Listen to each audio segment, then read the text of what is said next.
Et dans la nuit de jeudi à vendredi dernier, l'équivalent de 2 mois de pluie tombait sur la plupart des communes girondines, causant de nombreux dégâts. Avec nous, Alain Garnier, maire d'Artigues près Bordeaux. Bonsoir. Bonsoir. Alors, merci d'être avec nous. C'est une nuit que j'imagine vous n'oublierez pas. Oui, alors je voulais d'abord remercier les communes, exprimer ma solidarité avec les communes avoisinantes et les habitants, et puis surtout remercier par contre les services de secours et les services publics qui sont intervenus. Donc effectivement, c'est une nuit qui était très compliquée, puisque dès 20h, 20h30, nous avions les premiers appels de riverains qui étaient bloqués dans leur voiture au départ, donc sur des axes où traversent les ruisseaux.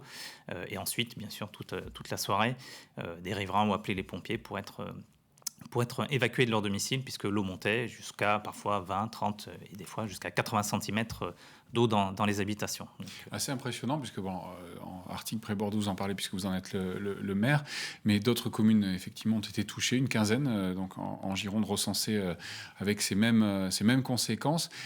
Quelles ont été les plus impactantes sur Artigues ? Alors, les conséquences, par chance, nous n'avons pas eu de bâtiments publics comme on peut l'avoir d'autres communes, mais ce sont Comison, comme Tresse, nos voisins de Tresse, puisque les pluies se sont abattues largement sur Tresse, et ensuite nous sommes sur le même bassin versant, le bassin versant du Gois, et donc ensuite les pluies qui arrivaient de Tresse se sont abattues sur Artigues et ont fait déborder 3 ruisseaux, et donc ce sont essentiellement les riverains du ruisseau principal, le Desclos, qui ont été touchés, et de manière plus importante d'ailleurs qu'en 2013. Alors oui, en 2013, rappelons-le, dans la nuit du 27 juillet 2013, il y a 8 ans, donc presque, il y avait des débordements et 12 maisons avaient dû être détruites dans un quartier de la mairie suite à ces inondations. C'est ça, c'est bien ça. Alors en fait, 10 l'ont été, 2 sont encore là, et donc ces 2 maisons, dont une seule était encore habitée, ont elles aussi de nouveau subi de l'eau jusqu'à une hauteur de 1,20 m. Mais d'autres maisons qui étaient donc en amont de ces maisons-là, qui n'avaient pas eu d'eau en 2013, je dois le signaler, cette fois-ci ont eu de l'eau, je vous le disais, entre 20 et jusqu'à 40 ou 60 cm d'eau pour certains. Donc c'est un événement plus important finalement que l'événement de 2013. Alors qui est peut-être appelé à se répéter, mais on ne l'espère pas en tout cas. Ça veut dire qu'aujourd'hui, des ruisseaux se transforment carrément en cours d'eau torrentiels. Est-ce que ça amène une réflexion sur la commune, sur la gestion du plan local d'urbanisme, sa révision, la façon dont on va imaginer les constructions ou pas, ou les déconstructions sur une commune Alors très certainement, puisque déjà en 2013, suite à l'événement de 2013, un certain nombre de prescriptions avaient été émises, et donc dans une bande de 50 mètres de part et d'autre des ruisseaux, aujourd'hui, le syndicat du Gois donne un avis et donne un avis en tout cas, ensuite les maires font ce qu'ils veulent, mais donne un avis d'autorisation de construire ou pas des habitations donc, dans cette bande de 50 mètres aujourd'hui, de part et d'autre du ruisseau.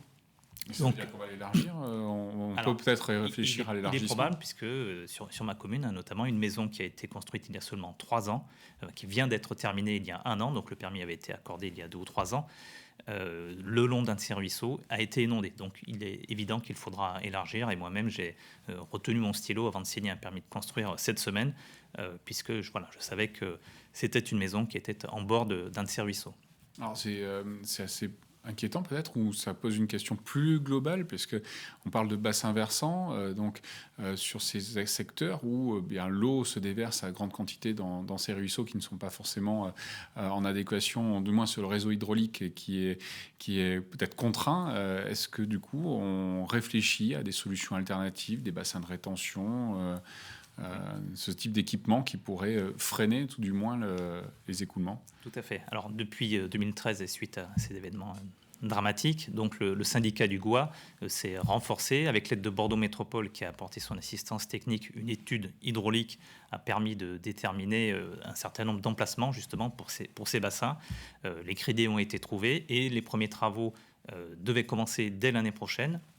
Certains travaux de renforcement de berges ont eu lieu aussi sur ma commune, puisque l'effet de ces ruisseaux, c'est aussi l'effondrement des berges. Donc en début d'année, nous avons commencé les travaux en urgence sur le ruisseau du Fontaudin à Artigues, et les travaux donc, de bassin de rétention à Tresse et même à Artigues donc, vont commencer dès l'année 2022. Bon, peut-être 1 an trop tard, mais nous ne pouvions pas prévoir ces événements aussi rapprochés, bien sûr. Est-ce que ça veut dire que ce type de travaux qui sont aussi supervisés et visés par la métropole peuvent être, on va dire, soumis à des avenants par rapport à ce qui s'est passé dernièrement. Oui, bien évidemment. Alors notamment, je vous parlais de l'érosion des berges. Donc d'autres berges ont certainement été érodées et nous allons faire le diagnostic au cours de ces événements. Donc il faudra certainement un peu plus de moyens et probablement proposer d'autres zones d'expansion de crues ou d'autres bassins d'étalement pour répondre à ce nouvel événement dont on voit bien qu'il était censé être centenal, mais il n'y a pas eu évidemment un siècle d'écart entre les deux événements, mais seulement 8 ans.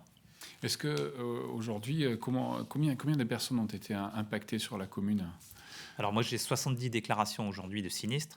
Parmi ces 70, on estime qu'il y a une vingtaine de familles qui, aujourd'hui, ne peuvent plus vivre instantanément dans leur maison et qui devront d'abord faire des travaux et donc être hébergés dans des hébergements de location dans les environs. S'en saisit aussi de ces cas-là? Alors, nous avions un hébergement d'urgence, mais qui n'a pas eu vraiment à être activé. La plupart des gens arrivent à être hébergés soit dans de la famille, soit via leurs assurances, dans des hébergements temporaires, soit de l'hôtel, soit des hébergements de location. Alors, juste une anecdote avant de finir cette interview.